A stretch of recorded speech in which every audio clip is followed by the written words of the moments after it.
البتہ انسان اور دوسری چیزوں میں یہ فرق ہے کہ انسان کو اللہ تبارک و تعالی نے مکلف بنایا ہے، اشرف المخلوقات بنایا ہے۔ اشرف المخلوقات کا لفظ تو ہم نے ہمیشہ سنا، لیکن آج اس کی وضاحت بھی کر دیتا ہوں۔ اشرف المخلوقات کا مطلب یہ ہے کہ ساری مخلوقات کا سردار ہے، یہ سارے مخلوقات اس کے لیے رعایا اور یہ ساری مخلوقات کے لیے حاکم ہے۔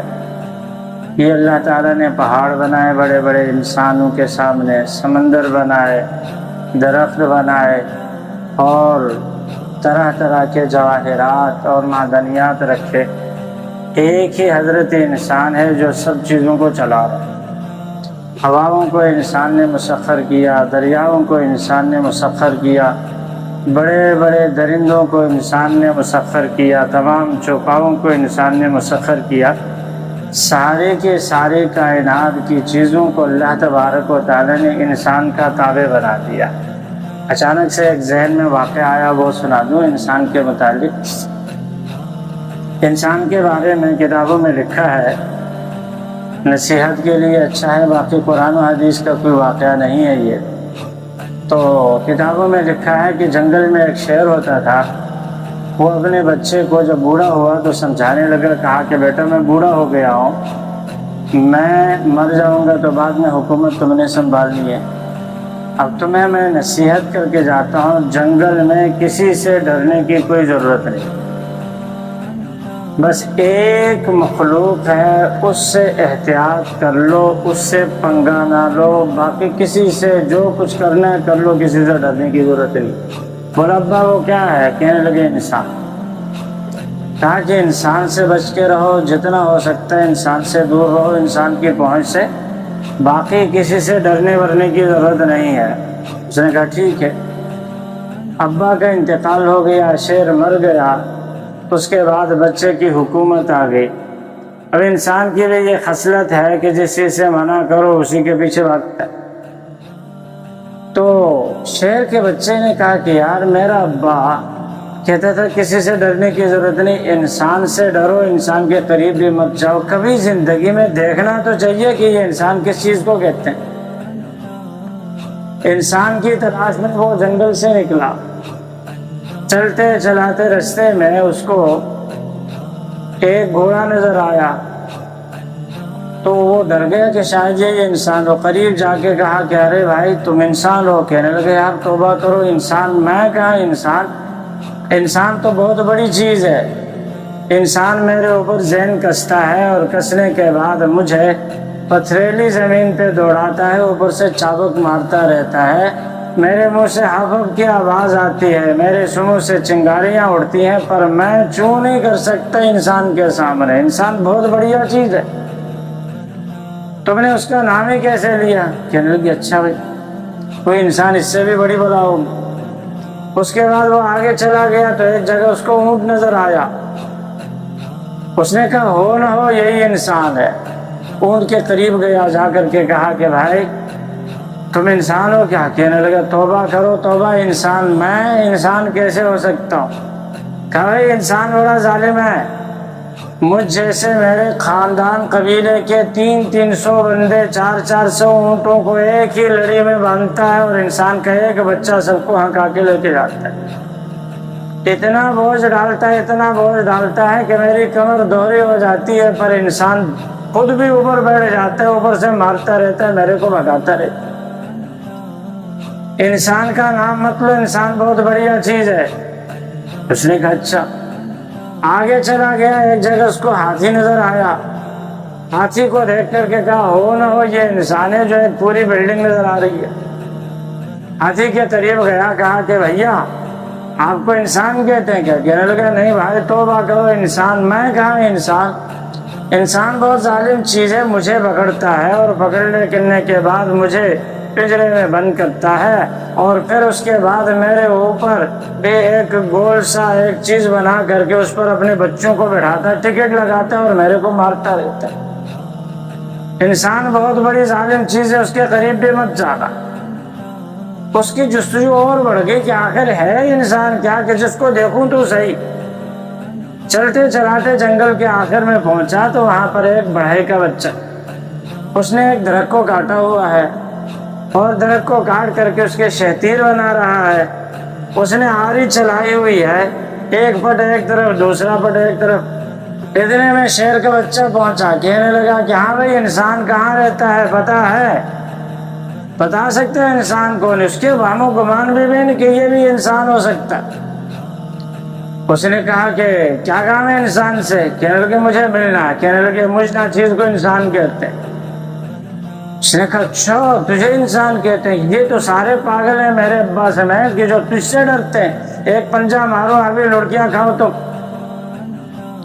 اس کے تیور جب اس نے دیکھا تو کہا کہ یار تجھے ختم کرنا تو کوئی بڑی بات نہیں ہے، ابھی ایک تھپڑ مارو ختم ہو جائے۔ کہنے لگے یار دیکھ تو جنگل کا بادشاہ ہے، میں تیری خوراک ہوں، ابھی کھا لو کل کھا لو شام کو کھا لو، کوئی مسئلہ ہی نہیں ہے۔ اور مجھے ایک مسئلہ درپیش تھا، بڑا پریشان تھا، مجھ سے وہ مسئلہ حل نہیں ہو رہا تھا، تو سوچ رہا تھا کوئی مدد کو پہنچے۔ اللہ تعالیٰ نے تجھے میری مدد کے لیے بھیجا، پہلے تھوڑی سی میری مدد کر دے، بعد میں بھلے میرے کو کھا لینا۔ اس نے کہا کیا مدد؟ کہنے لگا کہ یہ شیطین ہے، میں نے آری سے اس کو کاٹا ہے، اب یہ دونوں پٹ آپس میں مل رہے، میں مزید کاٹ نہیں سکتا، آری پھٹ رہی ہے، یہ پھنس رہی ہے، اس لیے تم اس طرح کرو دونوں پٹوں کے بیچ میں اپنا پنجہ ڈال کر کے کھینچ کے رکھو گے، فاصلہ ہوگا تو میری آری چلے گی۔ جب یہ لکڑی کٹ جائے گی تو کٹنے کے بعد پھر یہ کہ بھلے تم مجھے اپنا ناشتہ بنا لو۔ اس نے کہا ٹھیک ہے تمہاری مدد کر دیتا ہوں۔ جب یہ لوگ لکڑہارے لکڑی کاٹتے ہیں تو آری چلاتے وقت بیچ میں کھونٹا پھنسا دیتے، اس نے کھونٹا پھنسایا ہوا تھا۔ شیر کے بچے نے جیسے دونوں اپنے پنجے آگے اس نے ڈال دیے ان وہ دو پٹوں کے بیچ میں، تو اس نے ٹھک سے کنڈا نیچے سے نکالا، وہ کھونٹا جیسے نکل گیا دونوں پٹ آپس میں مل گئے اور اس کے دونوں پنجے اس میں پھنس گئے۔ پھنسنے کے بعد جب درد سے وہ کرانے لگا، کہنے لگے ارے بھائی کھولو مجھے کھولو۔ اس نے کہا کہ اچھا تو میرا ناشتہ بنا رہا تھا، اب تو میں تیرا ناشتہ بناؤں گا۔ اس کے لیے ایک پنجرا بنایا اور پنجرا بنانے کے بعد اس کو بند کیا اور بند کرنے کے بعد اپنا چڑیا گھر میں لے جا کر کے اس کا تماشا بنایا۔ تو بات یہ ہے کہ اللہ تبارک و تعالیٰ نے انسان کو سب کے اوپر اشرف بنایا ہے، سب کا بادشاہ بنایا ہے، سب کا سلطان بنایا ہے، انسان کے سامنے کسی کی نہیں۔ بڑے بڑے پہاڑوں کو چیر کر کے، اس کے سینے کو چیر کر کے آر پار سڑکیں بناتا ہے، سمندر کو چیر کر کے اس کے نیچے سے سڑکیں بناتا ہے ایک جگہ سے دوسری جگہ تک، ہواؤں کو انسان مسخر کر دیتا ہے، زمین کو انسان چیر پھاڑ کے رکھ دیتا ہے۔ یہ بڑی بڑی بلڈنگیں، اس کے اندر ریتی جو نظر آ رہی کہاں سے آ رہی ہے، بجری نظر آ رہی ہے کہاں سے آ رہی ہے، کرش نظر آ رہا ہے کہاں سے آ رہا ہے، یہ سارے کا سارا میرے دوست اللہ تبارک و تعالیٰ نے انسان کو سب کا سردار بنا، اس لیے وہ اپنا اختیار چلاتا ہے، اپنا دماغ چلاتا ہے، اپنی طاقت چلاتا ہے، جس کی وجہ سے ساری کائنات اس کے تابع۔ اللہ تبارک و تعالیٰ نے ساری کائنات کو انسان کا تابع بنایا۔ کبھی آپ نے دیکھا ہے کہ انسان گھوڑے کی سواری کرنا چاہتا اور گھوڑا آگے سے کہے کہ بھائی تو ذرا دلیل سے ثابت کر تو مجھ سے افضل ہے،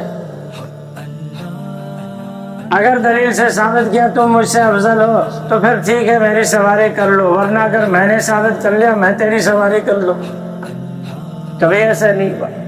سارے جانداروں کو اللہ تبارک و تعالیٰ نے انسان کا تابع بنایا۔ انسان جانور کو کاٹتا قربانی کے لیے، آگے سے کوئی جانور بولے ہاں بھائی تو کس لیے قربانی کر رہا ہے؟ اللہ کے لیے۔ میرے پر چھری پھیرنی آسان ہے، پیسے دے کر کے میرے کو خرید لایا، چھری پھیری، خود اپنے گریبان میں جھانک لے تو نے اللہ کے لیے کیا کیا؟ کبھی اپنی چاہتوں کی قربانی کی ہے، کبھی اپنی مرضی کو قربان کیا ہے، کبھی اپنی میٹھی نیند کو چھوڑ کر کے تہجد کے لیے تو کھڑا ہوا ہے، کبھی اپنے کاموں کو چھوڑ کر کے تو اللہ کو یاد کرنے کے لیے بیٹھا ہے۔ اگر یہی ہو، یہی آگے سے مناظرہ شروع ہو جائے، بھائی کوئی 5% بندہ بڑی مشکل سے قربانی کر لے۔ اس لیے اللہ تبارک و تعالیٰ نے سب کو انسان کا تابع بنا دیا ہے۔ انسان کے سامنے کوئی زبان نہیں لڑا سکتا۔ آج ایک انسان، اس کو اللہ نے تھوڑا سا مال دیا، دوسرے انسان کو اللہ نے تھوڑا سا کم مال دیا، ایک باس بنا دوسرا نوکر بنا، باس نے غلط بات کر دی، نوکر کہے کہ صاحب ایسا نہیں ہوتا ہے، تو اس کو ایک چماٹ پڑتا ہے، کہتا ہے ارے میرے سامنے زبان لڑاتا ہے۔ ارے اللہ تبارک و تعالیٰ نے انسان کو اتنا بڑا بنایا کہ جانور جس پہ تھوڑا سا پیسہ اس نے خرچ کیا انسان نے، اس کو تابع بنا دے، چھری پھیر دے، وہ چوں تک نہیں کہتا، سوار ہو کر کے اس کو بھگا لے، تھکن سے چور ہو جائے تو وہ چوں تک نہیں کرتا۔ جبکہ ہماری یہ حالت ہوتی ہے، ذرا سے تھکن ہو جائے، کام کرنے کو جی نہیں چاہتے، نہیں بھائی آرام کرنا، تھک گئے۔ تو میرے دوستو، اللہ تبارک و تعالیٰ نے انسان کو سب کا بادشاہ بنا دیا، اور بادشاہ بنانے کے بعد، سب کا بڑا بنانے کے بعد انسان کو بولا ہے کہ تو سب کا تو بادشاہ ہے، پر میرا تو بندہ بن جا، میرا بندہ بن جا۔ اب وہ انسان پریشان کہ بندگی کیسے کر لو؟ اللہ تبارک و تعالیٰ نے پیارے حبیب صلی اللہ علیہ وسلم کو بھیج دیا، فرمایا ان کو دیکھ لو، ان کی طرح سے عمل کر لو گے تو میری بندگی ہو جائے گی، ورنہ میری بندگی نہیں، صرف گندگی۔ تو اس لیے میرے دوست، اللہ تبارک و تعالیٰ نے ساری کائنات کو بنایا ہے ہم آپ کے لیے، اور ہم آپ کو بنایا ہے اپنے لیے۔ سب سے اللہ تبارک و تعالیٰ کا مقرب وہ بندہ ہے جو اللہ تبارک و تعالیٰ کی کامل اطاعت کرے، اور کامل اطاعت کو اگر کوئی انسان دیکھنا چاہتا ہے، نبی کریم صلی اللہ علیہ وسلم کی سیرت کو دیکھے، حضور صلی اللہ علیہ وسلم کی زندگی کو اپنا لے، حضور صلی اللہ علیہ وسلم کے شب و روز کو اپنا لے، حضور صلی اللہ علیہ وسلم کی عبادت کو دیکھ لے۔ حضرت عائشہ رضی اللہ تعالیٰ عنہ فرماتی ہے نبی کریم صلی اللہ علیہ وسلم اتنی عبادت کرتے کہ آپ کے پیر مبارک سوج جاتے۔ ایک دفعہ دل پسیج گیا، کہا یا رسول اللہ آپ اتنی عبادت کیوں کرتے ہیں جبکہ اللہ نے آپ کے قصوروں کو، گناہوں کو معاف کر دیا ہے؟ فرمایا یا عائشہ افلا اکون عبدا شکورا، کیا میں اللہ کا شکر گزار بندہ نہ ہوں؟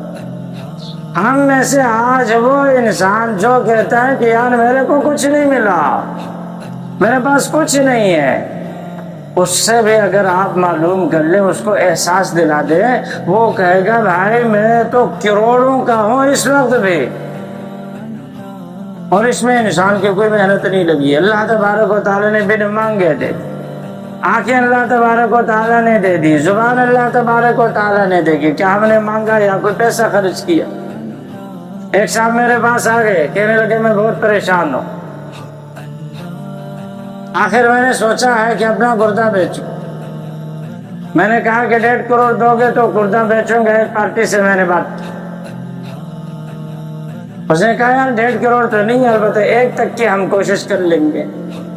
خیر بہرحال پھر میں نے ان کو سمجھایا بھی، تو بات یہ ہے کہ انسان کا ایک گردہ 1 کروڑ کا آپ اندازہ لگا لیں، 2 گردے 2 کروڑ کے، آنکھیں، دل، پھیپھڑے، باقی انسان کے جو پارٹس ہیں تو ان کی تو کوئی قیمت ہی نہیں۔ اللہ تبارک و تعالیٰ نے یہ سب بنایا، اور پھر کیا کہنا چاہیے، ساری کائنات کے اندر جو کچھ ہے اس چھوٹے سے انسان کے اندر سب کو جمع کر، لوہا اس کے اندر ہے، چونا اس کے اندر ہے، پتہ نہیں کیا کیا چیزیں، معالجین سے آپ پوچھ رہے، ڈاکٹر کے پاس جب بھی چلے جائیں کہتے ہیں آپ کے اندر آئرن کی کمی ہوگی، آپ کے اندر کیلشیم کی کمی ہوگی۔ اللہ تبارک و تعالیٰ نے یہ ساری چیزیں انسان کے اندر رکھی ہیں۔ دنیا کے اندر آپ دیکھیں آئرن بھی موجود ہے، کیلشیم بھی موجود ہے، اس چھوٹے انسان کے اندر پیدا کیا۔ اسی چھوٹے انسان کے اندر اللہ نے تیزاب بھی پیدا کر دیا، شوگر بھی پیدا کر دی، نمک بھی اللہ تبارک و تعالیٰ نے اسی انسان کے اندر پیدا کر دیا۔ چھوٹا سا انسان ہے، پوری کائنات کو اس کے اندر سمو دیا ہے، لیکن انسان سے صرف کیا مانگا ہے؟ ایک چیز کہ بس تو میرا بندہ بن جا بس۔ اور بندگی کیسے آئے گی؟ نبی کریم صلی اللہ علیہ وسلم کی اطاعت۔ حضور صلی اللہ علیہ وسلم اللہ کا اتنا ذکر کرتے جب حضور صلی اللہ علیہ وسلم کے دل سے آواز ایسی آتی جس طرح سے ہانڈی ابل رہی، سو رہے ہوں جاگ رہے ہوں۔ اس لیے حضور صلی اللہ علیہ وسلم ایک دفعہ سوئے، سونے کے بعد اٹھے اور اٹھنے کے بعد فوراً نماز پڑھی۔ صحابی کہنے لگے یا رسول اللہ آپ سوئے تھے؟ فرمایا میری آنکھیں سوتی ہے، میرا دل نہیں سوتا۔ سوتے جاگتے ایک ہی چیز 24 گھنٹے اللہ کی طرف متوجہ. جو انسان چاہتا ہے کہ کامل بندگی میں اختیار کر لو، میرے دوستو حضور صلی اللہ علیہ وسلم جیسا تو نہیں بن سکتا، البتہ حضور کی طرح سے عبادت کرنے کی کوشش کر لے، اللہ تبارک و تعالی اس کو وہ مقام نصیب کر. مشکات شریف کی روایت ہے، حضور صلی اللہ علیہ وسلم نے فرمایا تم ایسے زمانے میں ہو اگر دین کا 10واں حصہ بھی چھوڑ دو گے تو ہلاک ہو جاؤ. ایک زمانہ ایسا آئے گا کہ جہاں پر دین کے 10ویں حصے پر بھی کوئی عمل کرے گا تو وہ انسان نجات. یہ فتنے کا دور ہے، ہم اپنی سی کوشش کر کے دیکھ لیں، باقی کرم اللہ فرماتے. اس لیے ہم جہاں اپنے 24 گھنٹوں میں سے 12 گھنٹے 15 گھنٹے دنیا کے لیے دیتے ہیں، تھوڑا سا ٹائم اللہ کے لیے بھی دے دیں اور بیٹھ کر کے اللہ کو یاد کرنے کی کوشش کرتے. جس چیز پہ محنت ہوتی ہے نا، انسان کے دل میں اس کی محبت پیدا ہو جاتی ہے. جس کی چیز کے لیے وقت لگاتا ہے انسان اس کی قدر کرتا ہے. جہاں انسان وقت نہیں لگائے گا انسان کے دل سے اس کی قدر بھی ختم ہو جاتی ہے.